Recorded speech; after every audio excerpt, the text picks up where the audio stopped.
Good morning, guys. It's Sunday morning. We're going to be getting started on Tuesday with our lessons. So I wanted to go ahead and give you an idea of what I'm going to try to do.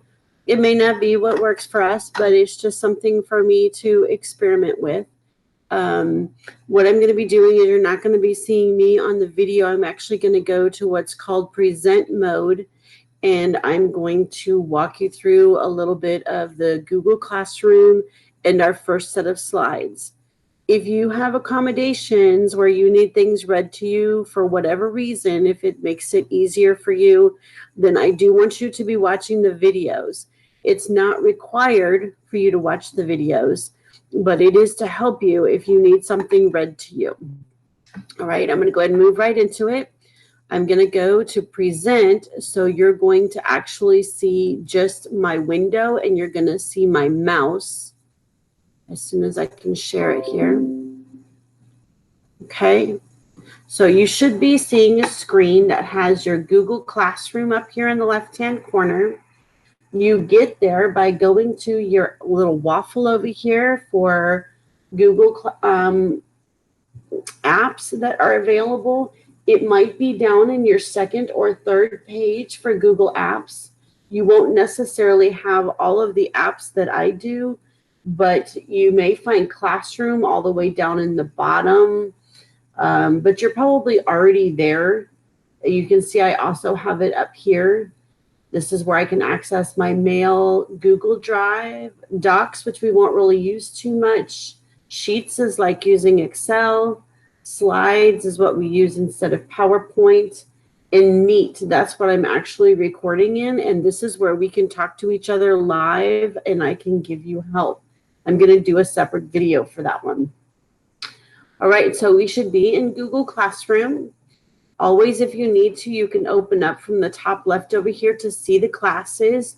You might have your social studies, your English language arts here, music. You might have multiple things that you can view, and you'll also see the tiles here. As you see my mouse moving, you see there's different things I can click on. I'm going to go ahead and go to my first block for math. Everybody's pages should look the same. The oldest thing posted is at the bottom. The newest thing posted is at the top. I think that you guys can see the people here. You will not have the grades over here, and you will also have classwork. Now, I don't have anything in here in the classwork yet, but I do plan on putting the accommodations here as well as posting them in our stream, which is right here.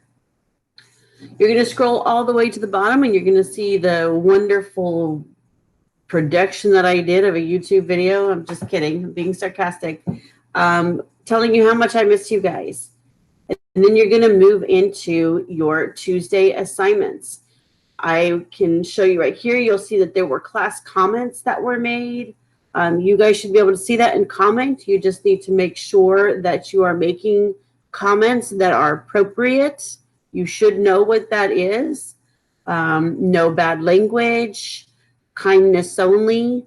It isn't about what's hard for somebody else, what's easy for you. Have nice things to say if we're going to say something. If you need help, this is where you should ask, or you can send me an email.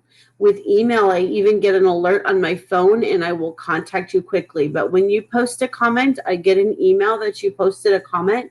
So I should be able to respond to you pretty quickly. The first thing that we're going to do is I want you to go to the PDF.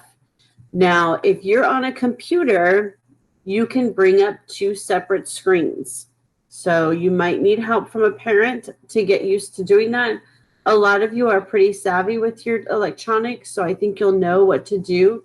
But you would just go to the top right, make this screen smaller so that you can see my video, and then come over here and split your screen. And on the right side over here, I've got to go back to Google. And I would make sure that I'm in the Google account for my school account. I'm going to go to my waffles, and I would go to Classroom, and then pick my classroom, or you would pick your classroom. And then you can open it up and you can be following along with me if you want to. It is up to you. This will help you when we actually get into the Google Forms, so you can answer questions while I'm actually in the process of reading to you. If you're on a tablet or your phone, that's not so easy. You're going to need to have a piece of scratch paper if you want to be answering questions as we go along. All right, I'm going to start with Tuesday, 3/24. It says to open the Google Slides for topic 3.1, saved below as a PDF file. I'm not using the Google Slides. I'm saving them as a PDF because that way nobody can make changes to it. We're going to complete the 5 slides and we're finished. We're going to click on the posted assignment above, which is actually up here. So we're just going to click on it. All right. This is topic 3.1. There we go. We're done with slide 1. All right. We're going to be talking about multiplication for about 3 to 4 weeks. We are really going to hammer home on the multiplication. The first thing we're going to talk about is the number sense in multiplying by powers of 10. That means that we're going to be multiplying by 10, 100, 1,000. We'll also be multiplying by 1, which we know that anything that we multiply by 1 is itself. We're also going to be multiplying by 1/10, 1/100th, and 1/1000th. So it's understanding how does that affect the number that we're going to be using. So the second slide says to use patterns to find the product. 1 times 75 hundredths equals 75 hundredths. 10, you're going to have to watch my cursor here because I can't highlight when I'm in this mode. 10 times 75 hundredths equals 7 5/10. Notice that the decimal place moved 1 place to the right for each power of 10. The decimal place will move.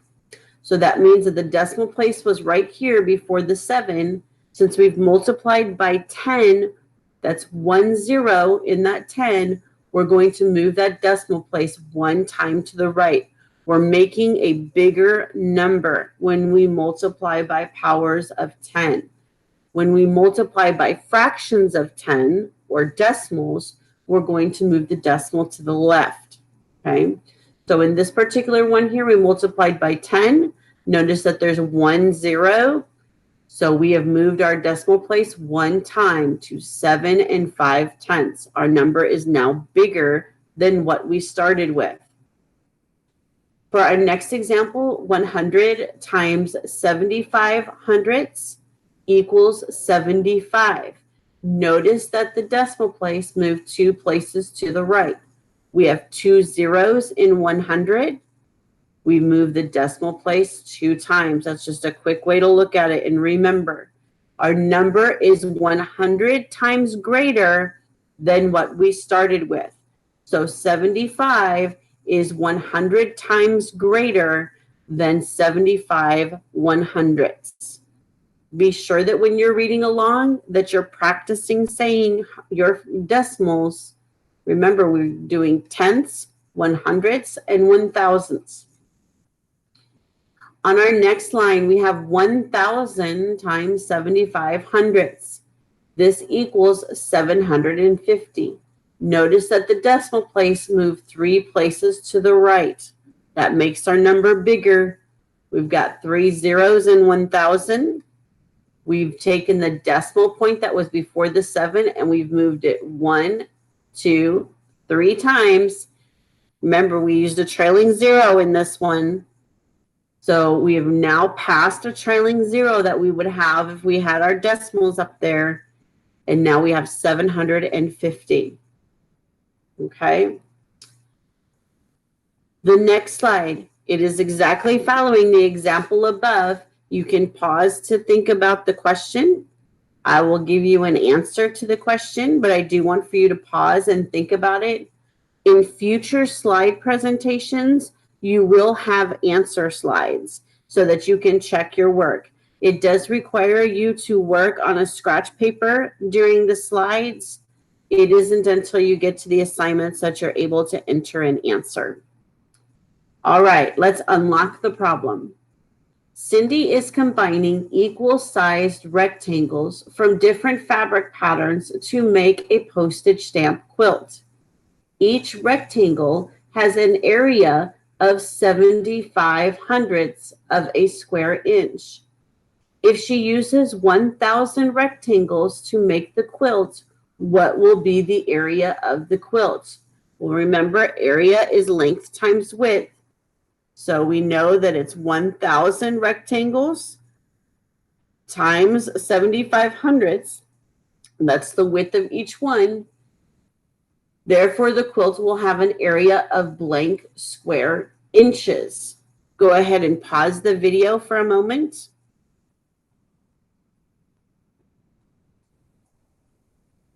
Okay, you have 3 zeros here. So that means that you should have taken in your multiplication problem your decimal place here and moved it 3 places.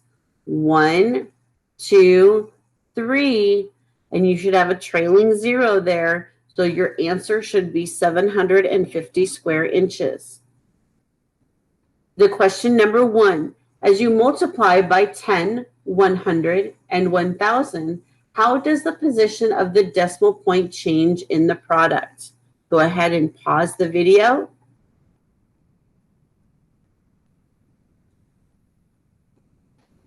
Okay, you should have answered something similar to the decimal place moves to the right because we're increasing the size of the factor that we're multiplying.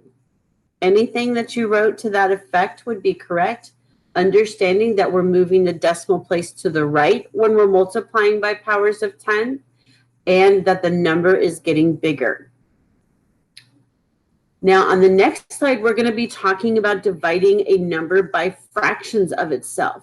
We're still using powers of 10 because we have 1/10, 1 100th, and even 1 1,000ths. But it is understanding that that is a fraction of a number. We're going to be making the numbers that we have smaller by moving our decimal place to the left. In the example, George is making a scale model of the Willis Tower in Chicago for a theater set. The height of the tower is 1,353 feet. If the model is 1 100th of the actual size of the building, how tall is the model? Well, 1 times 1,353 equals itself 1,353. But if we take 1/10, remember that 10 has just 1 0. We are moving our decimal place 1 time to the left. Well, remember, when we're talking about whole numbers, we don't write the decimal place if there's nothing following it. So right here where we have 1,353, the decimal place is actually sitting here after this 3.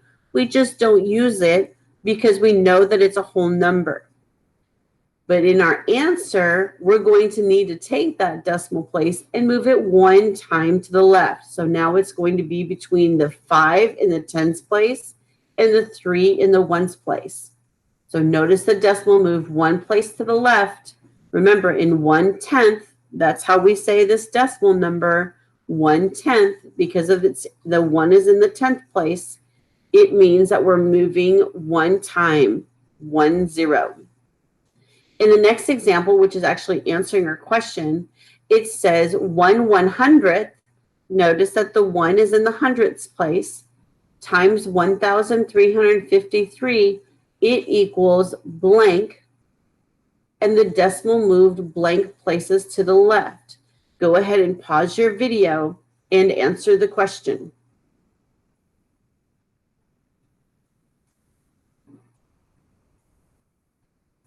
Okay, so 1 100th, 100 has 2 zeros. I'm going to take my decimal place that I know is there, even though it's not written, and I'm going to move it 2 times to the left. So I should now be between the 3 in the hundreds and the 5 in the tens.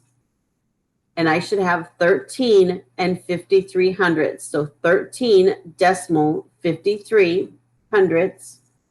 The decimal place moved 2 places to the left. As you multiply by 1/10 and 1/100th, how does the position of the decimal point change in the product? Go ahead and pause your video so you can answer the question on your scratch paper.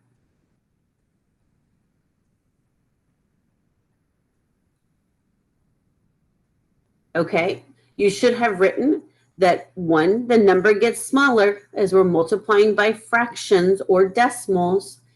The decimal point moves to the left for each 0 or place value or factor of 10 that we're multiplying by. All right, one more example before we move on to the exercise. This is slide 5. It's talking about money. Now remember, whenever we're talking about money, we know that 99 pennies is 99 cents. So that's 99 of 100 pennies. 100 pennies gives us $1. So it is understanding and remembering how that looks when we write it. So 1 times $17.04 would equal $17.04. If we multiply 10, that is 10 times this 1 right here, it is 10 times $17.04 would equal $170.40 because the decimal moved 1, oops, I'm sorry, I spelled wrong, 1 place to the right. Here in this example, we've multiplied 100 times $17.04. There are 2 zeros, so powers of 10. That's something that you'll work on a lot in 6th grade.